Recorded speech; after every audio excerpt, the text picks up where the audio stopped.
All right, machine quilters, it's time for us to put some of our skills and drills into play on some of our patchwork. We're going to use a simple figure 8 in lines of symmetry to create a really cool yet almost organic looking design. Let's get started.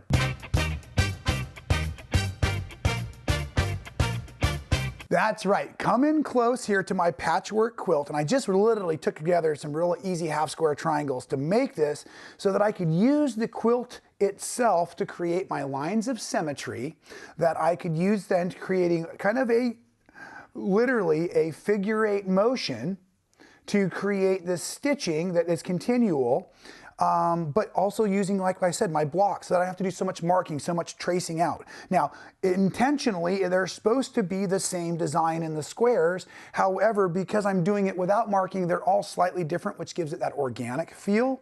And you can see I'm crossing over my threads a lot, and I've used a turquoise on the brown and white so that you can see it.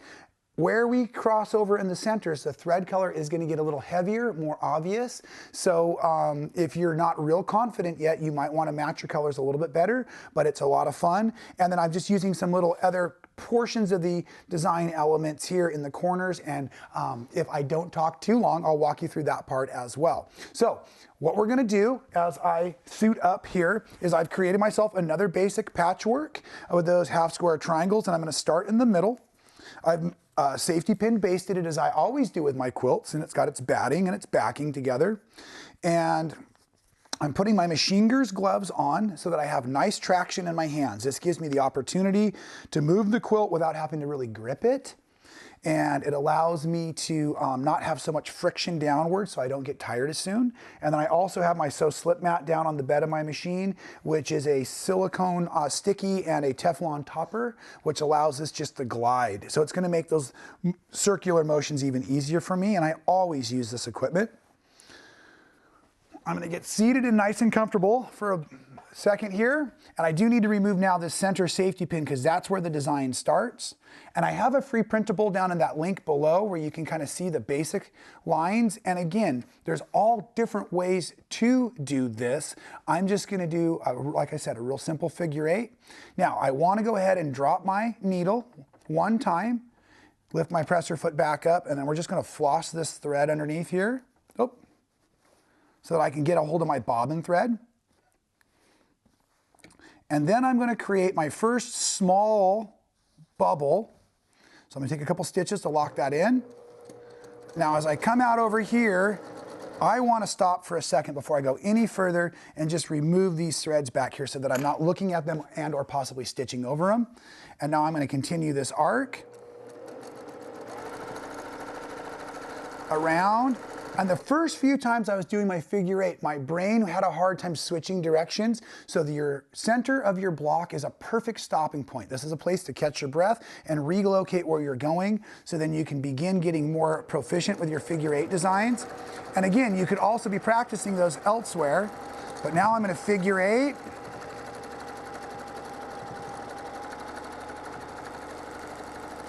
So just like that. And now we're going to stop. Those are the first 4 elements. They're kind of the small ones, coming about a third to halfway up our stitch lines. Now in our printable, we also come all the way out here big to the next big seam out line. We're going to come way out here. So I can actually, because the needle's not moving, I can reorient the quilt. So it's easy for me to control. And now I'm going to put in my big line, my big bubble, a couple little stitches to get my motion going. Coming out that line, and then I'm going to come up here big, create that arc, back in, and I'm going to cut across the other side now.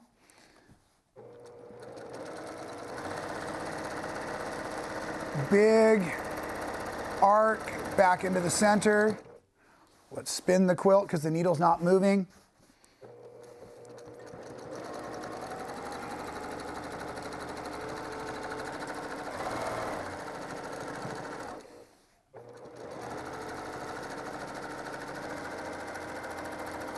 And I want those lines to go all the way up because those will get near the next patchwork lines, and that's starting to quilt the entire quilt out.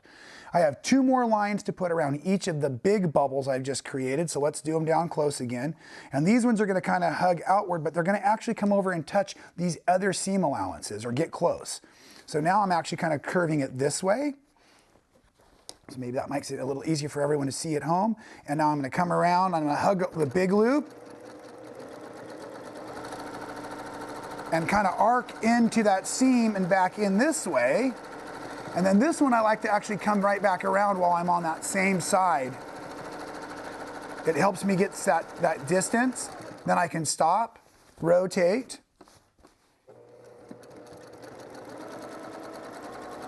come out here, do the same thing, like that.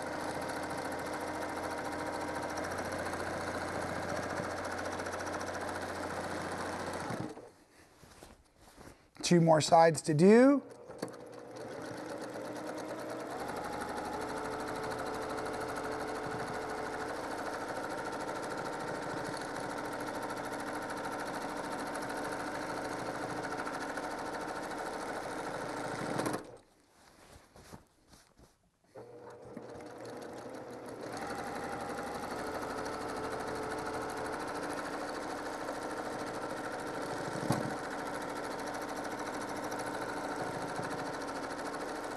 And right back to center. I'm gonna take a couple stitches to lock it in, and then I'm gonna rotate my hand wheel to bring that up. And now if I tug on my thread, and you know what, as I tug on the thread, I should have really reminded us all. Today's drill, because I was going over the center point so many times, as well as it was a new arcing motion for me, I was using polyester thread in the top and in the bobbin. Now, I like to use both cotton or poly for my quilting, depending on what kind of quilt I'm doing. But when I'm practicing, I often use polyester just because it's stronger and it's gonna give us the opportunity to make mistakes and not break thread while we learn our rhythm. We wanna learn our rhythm, and then it becomes easier and we stop breaking thread as often. If my cut worked, I also cut my bobbin thread, so I'm really ready to move on to yet another one of the squares. So for me here on a design like this, I now have quilted the center in this diamond, so I have 1, 2, 3, 4 more diamonds to quilt just the same. Now, I want to point out a couple things. I showed you the way I learned it and was doing it, but also as I practiced through my other quilt process, I learned there's a couple different ways to do what's comfortable for you. I always started by doing my small figure eights first, but then I just showed you where I did my big loop, all 4 of those. But I also found, and I'll show you a full rhythm, and I'll show you how quick you can actually do it here in a second, but I also found you could go big loop, and then you could do your medium loop, and now you can do a big loop. So whichever feels, and I literally mean that, what feels the most natural to you, I want you to continue on with that, but then just get your rhythm and continually do it the same. Now I'm going to move back down into one of these bottom corners, and I'm going to go ahead and start and not talk so much and just kind of do it so you can see the rhythm. It will not be exactly like the first one, but it'll be very similar because I'm following those same similar lines of symmetry with my figure eights. All right, let's get rocking on that. I want to pick up that bobbin thread one last time. Whoop. A little too much thread out there.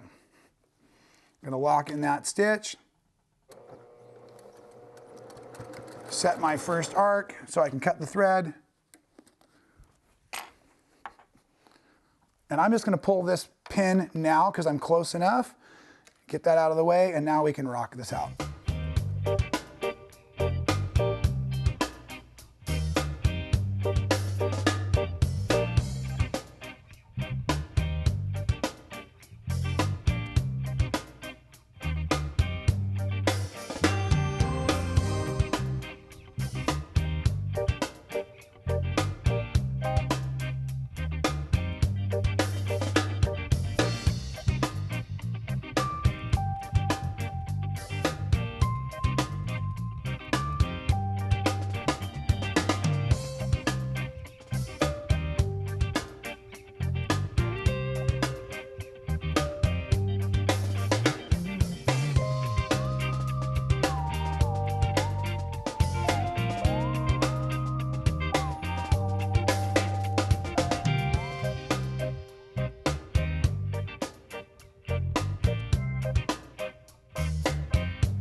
All right, and right back to center. A couple last stitches, and we are done. And you can see how quickly then you could machine stitch out a pretty simple design. As a matter of fact, some of the times, I shouldn't really confess this, but I don't like to mark a lot, and so I get concerned about doing what are supposed to be symmetrical quilting designs because I don't want to have to mark it so much. So again, you can see they're not exact, but they're pretty darn close.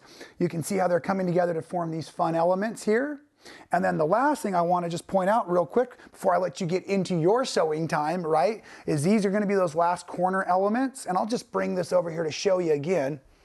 Basically the same exact kind of concept, but I just started here. I did my small, small, big, then my, well, I guess that's my medium now, and now big and big. But it just carries out, and that keeps the quilting going all the way to the borders on your project, and it just makes it super fun and easy, like I said, to use those lines of symmetry in your patchwork, simple figure eights, or any other of our cool skills and drills to build up our awesome free motion machine quilting. So as always, I love teaching you all how to do this kind of stuff. I would love to know some of the next designs you'd like to see from me right here at Man Sewing. Thanks for being a Man Sewing fan. It's great to have you out there encouraging me to create fantastic new content. If you've missed any of the videos, we've got links for you here and here. And while you're checking those out, make sure you're subscribed. We don't want you to miss any of the action.